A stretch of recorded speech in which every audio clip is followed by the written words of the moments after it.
Smacking, cracking, and watching. Follow me on Twitter. Subscribe. Room 104, Season 1, Episode 5. This episode's called The Internet.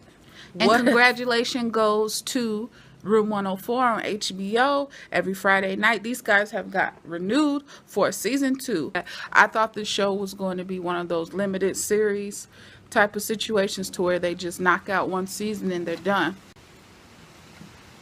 So we know this episode is set in the summer of 1997, and when it begins, it's about 6:52. He had on dad jeans, the boombox, throwback t-shirt, vintage Wendy's, the old school cola, even the super thick Nokia cell phone. It was cool to see all of those items in the show. We meet this guy who is a writer, and he's finally about to have his moment to get it done. He can't find his book. He's a little scatterbrained, nervous, happy, excited. He's alone. He gets all shocked and he calls his mom. He calls home and he's like, "Hey, do you have my book? I forgot it. Can you find it on my laptop?" And this is when it hit home kind of for me, because my mom is not exactly the best when it comes to technology, to include the internet and the computer. So I understood every point of where his frustration came from when he was talking about the folder. And she's like, "Huh?" And he says, "Click, double click, click hard, click twice, really, really fast." Or she didn't even call it a folder. She called it squares. He said, "Look in the window." And she's like, "Oh, the windows are closed." First of all, she didn't even know the laptop was a laptop. The point of this episode was to have his mother almost troubleshooting for him from a distance, as if, call me silly, but I was really hoping his book wasn't going to be like some nasty stuff, because I'm like, what kind of author is he? What kind of writer is this guy?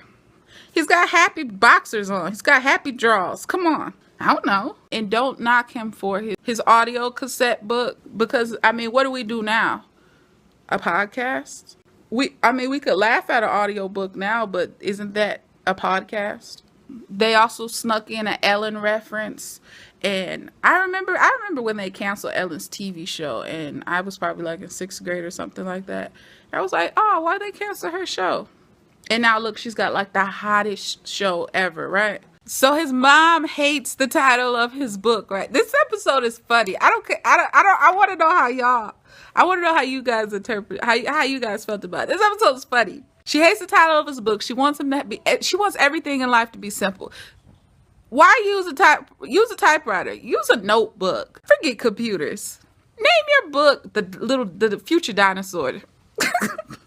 Click, click. My favorite line of this whole episode. Click, click. And then my second favorite line is, "Did you write all of those words?" "Yes, Mom, it's my book." At about the 5-minute point, I'm saying to myself, she is going to delete this, because that is what my mom would do. My mom would totally delete. Oops. What do you do, right? What do you do? Sure enough, that's what happens. So he says Command C as in Charles. And I'm like, you know what he should have said it. He should have said it phonetically. He really should have said, "Mom, hit Command C as in Charles." So the mom is like, "I messed up. I hit Control V. That's what you told me to do. V as in Victor." And I'm like, no. Look, I didn't know. Maybe evidently before there was Control C and Control V, it was Command. So he yells at his mom, snaps out, starts cussing her out a little bit. And she's like, "Don't you take that tone with me. I will hang up on you." And then he really snaps out, "If you chop one more vegetable." And that is when I lost it. I started roaring laughing, man.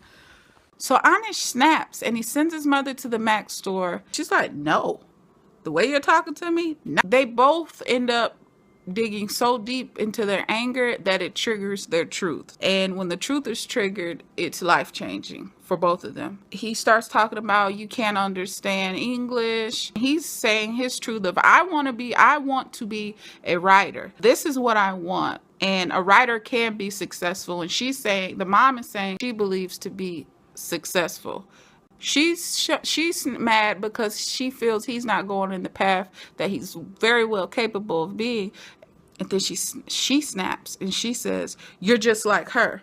And he's like, "What?" And then he's clutching his heart, like, what do you mean? Who is hurt? What are we talking about? And I said, uh-oh, mom is not your mom. Oh. Find out he's adopted. He's also Pakistani. The mother also, with her truth being out there, she says, you're not like me. You're not from me, but you're my son. And at that moment, she's like, I'll go to the store. I'll go to the store. I'll do what you need. I just want you to be happy. I love you. And he says, I love you back. So it took all of that. It took this tragedy for him. It felt like the end of the world for Anish. They were able to use their obstacle, display his truth. And his truth is his words. And the writing was on the wall. Wasn't that awesome? That was so beautiful to see the writing on the, because he was losing it. He had a stress ball going, you know, the clicks of turning the light on and off. He's not watching TV. He wants to be inspired. He's letting his mind wander. And, you know, that showed a lot. He didn't turn the TV on. Most people would turn the TV on in the hotel room. And like I said, the writing was on the wall. His mind was clear. He's writing his story, his life, and it made him happy. And it was a good episode. The soundtrack was very cool. No words, no lyrics, straight melody. The only thing that threw me was his Jordans. Look, if I showed you, you wouldn't believe me, but I literally have almost every Jordan. The only pair of Jordans that I really don't deal with would be Team Jordans. And he had on some J's, but they had to be some sort of Team Jordans. I felt like 97, 96 Jordans. I don't know if those were really the only thing. I don't know if those were straight up from that time, but that's everything else, you know, was cool. Much like episode 4, I felt like it was someone's story. Definitely. Someone fought for their career choice, and their family probably, their family probably ridiculed them, and they fought for it. And maybe they were successful at it, or maybe they weren't. But either way it goes, they wrote their truth, their words, the way that they wanted. I thought that was pretty cool. It was dope. Y'all drop a comment below and let me know what you think. Episode 1, we had Ralphie. Episode 2, we had Pizza Boy. Episode 3, we had the Knock and Do. Episode 4, we had... Dang, what was episode 4 called? I Knew You Weren't Dead. Episode 4 was I Knew You Weren't Dead. With crazy, then shocking, so far left and far gone. What in the world? Heartwarming.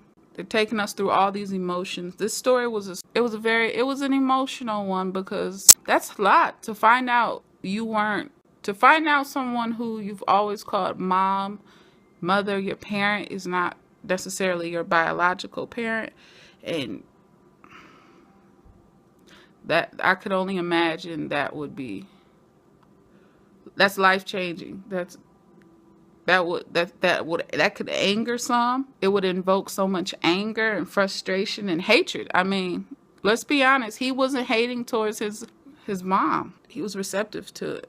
I mean, he took it all in. He took it all with a stride. But y'all drop a comment below and let me know what you think. I'll be here next time. I'll be here for episode 6 next week, next Friday night. I shall be here. We'll meet up again. Peace.